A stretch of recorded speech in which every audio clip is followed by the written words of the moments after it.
So what's up? It's me again, MJ Rosales. Panibagong araw, panibagong sistema ng ating buhay. Ang oras ng mga kaganapan na yan ay 5:30 AM. At umuunat-unat na ako niyan kasi napaka-solid ng gising ko. At hinahanap ko yung almusal ko pero nasa lamesa lang pala. Kaya dali-dali ko nang kinuha para makahipak na. At lalong sumarap ang umaga natin. At dali-dali ko na kinuha yung almusal ko. At hinipak ko na ng malalim na malalim. Yes! Napakasarap ng pakiramdam guys pag bagong gising ka, humipak. Dali-dali na rin akong tumayo para makakapag-asikaso. At eto medyo madilim nga.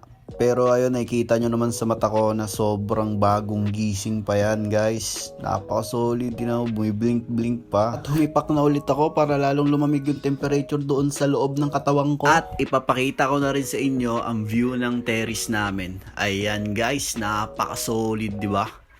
Tabi pa kami ng court guys, pero pag nailiga di ko kasi napapanood kasi inarangan na eh. Pero okay lang, solid pa rin naman, di ba? Pinaganda. At ipapakita ko naman sa inyo ang mga tanim ni Papa. Ayan ang tanglad. Tapos di ko alam anong tawag dito eh, pero parang nabubulok na. At meron din kami ditong kalamansi. Ayan guys, tignan nyo ang kalamansi. Solid yan guys, napakalaki na. Dati late lang yan eh. Naiihi na rin ako nito guys, kaya naglakad na ako papunta doon sa ihian ng lalaki. At kinakamay ko na yung muta ko guys, pero papasok na ako nito sa loob ng ulit ng bahay kasi kukunin ko na yung towel ko. Ayan na guys, papakita ko sa inyo yung towel ko na sobrang baho. Joke lang. Isip ko nito kasi sobrang dilim eh. Kaya titapat ako sa liwanag pero madilim pa rin o sadyang maitim lang talaga ako. Eto na, bumababa na ako para makapag-asikaso na. At ayan, bibilangin ko ang pagakbang ko simula sa 1, 2, 3, 4, 5, 6, 7, 8, 9, 10, 11, 12 at binuksan ko naman na ang ilaw para naman tayo ay maliwanag na ang ating buhay. So ayun, ang pinakaunang nakita ko nga pala, ang pinakabungad dito ay ang kusina namin. At usually, pag bagong gising, titingin-tingin ka muna kung ano yung meron, di ba? O, may sinaing guys, 5:30 may sinaing. Okay siya, kaya thumbs up tayo dyan guys. So ito ngayon, napapaisip ako nung oras ba talaga, kaya tumingin ako sa orasan. Kaya papakita ko sa inyo guys. Ayan guys alas 6 na, di ko alam yung orasan na ganyan eh, basta 6 na. At saka sinipat ko pa yan kung tama ba talaga. Kaya yung na-realize ko na tama naman, thumbs up ulit. Siyempre, bago maligo, vape muna tayo guys, para naman pampawala ng lamig, di ba? Ganyan naman talaga mga Pinoy, diba? Kasi sobrang lamig naman talaga ngayong 2024. Nakita nyo na naman yung mukha ko, no? Pero papunta na ako niya ng CR. Kasi gusto ko nang maligo guys. Gusto ko na para mawala na tong lamig ng katawang ko. Dali ko na rin binuksan ng ilaw para makita nyo sa mirror yung mukha ko ngayon. Ito ko ngayon guys, nung wala pang ligo. Kung napapansin nyo, ito yung ginagamit ko sa mukha. Pero hanggang ngayon, muputi naman yung mukha ko. Pag hawak ko sa tubig guys, napakalamig, sobrang lamig guys. Kaya dali-dali na rin akong pumunta muna ng kusina para magpainit ng tubig. Kung napapansin nyo, wala kaming cold water or hot water kasi di naman kami ganun kayaman guys. Pero may okay na yan, thumbs up na sa akin yan. At saka nasa CR na ako ulit. Ayan, ilalagay ko na yung towel kung saan para makaligo na ako. At maghuhubad na rin ako mamaya.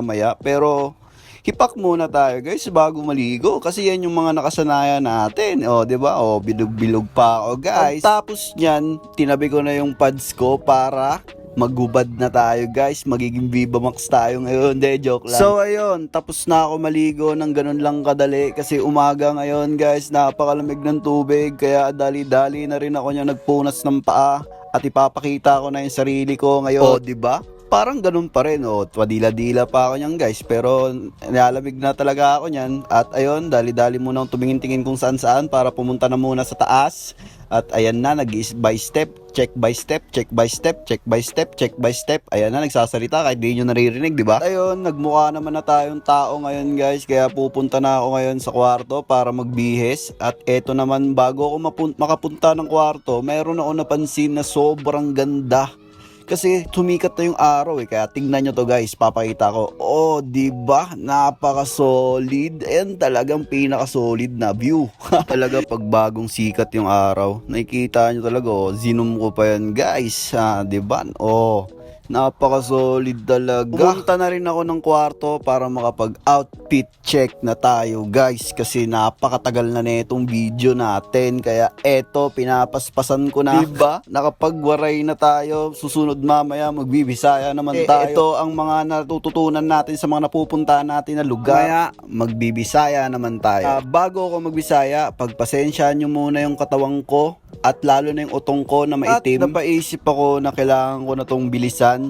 Kaya eto guys, iaano ko na siya, papamabilisin na natin to. 1, 2, 3, peace!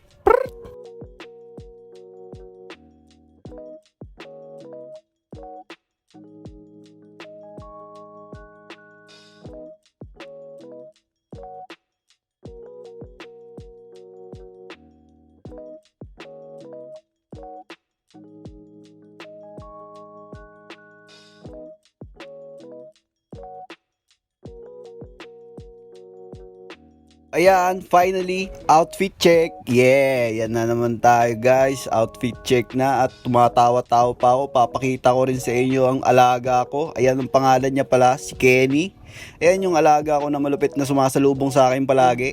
Eto naman, nakakababa na tayo guys. At magpapaalam na muna tayo sa mga magulang natin bago umalis. Nagpahatid na rin tayo kay Airpat para naman tayo ay mabilis ang biyahe. Magko-commute lang ako guys. At eto naman ang dinadaanan natin ngayon ay nasa papunta na tayo ng kampo, kung alam nyo yun. Pero di nyo alam yun kasi mga alam lang yan, mga taga-payatas lang. At eto naman, nakababa na ako at mapapansin nyo yan guys, kahit ganito na ako kalaki, nagkikis at mano pa rin ako kay Papa bago ako umalis.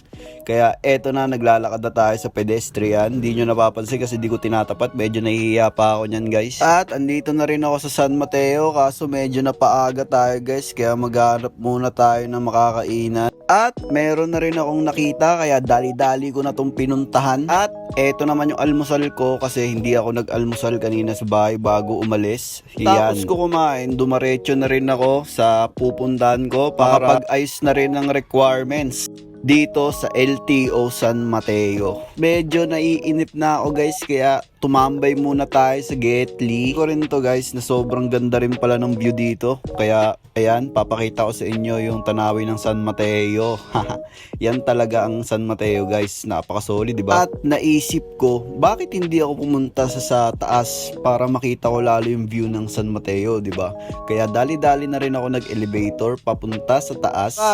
Finally, bubukas na rin ang pinto para makita na natin sabay-sabay ang view ng San Mateo.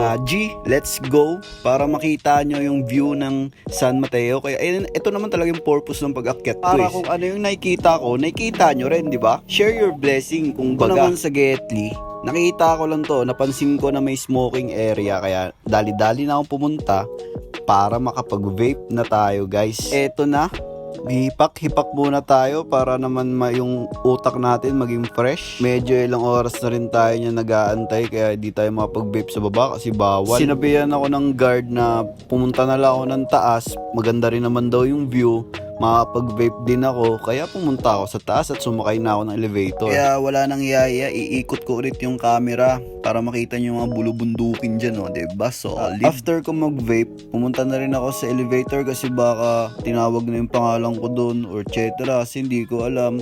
Kaya eto na. So ayun, pagbaba ko, wala pa rin. Kaya magkita-kita na lang tayo sa bahay guys kasi medyo lobat na. So, yun, nandito na ako sa bahay ngayon. Hindi na ako napag-video kasi tawag doon, nalobat yung cellphone ko. Ang bilis kasi malobat ang iPhone guys. Sorry, oily pa yung mukha ko. Sorry oily pa yung mukha ko. Pero yun na yan guys. Salamat sa panonood. Peace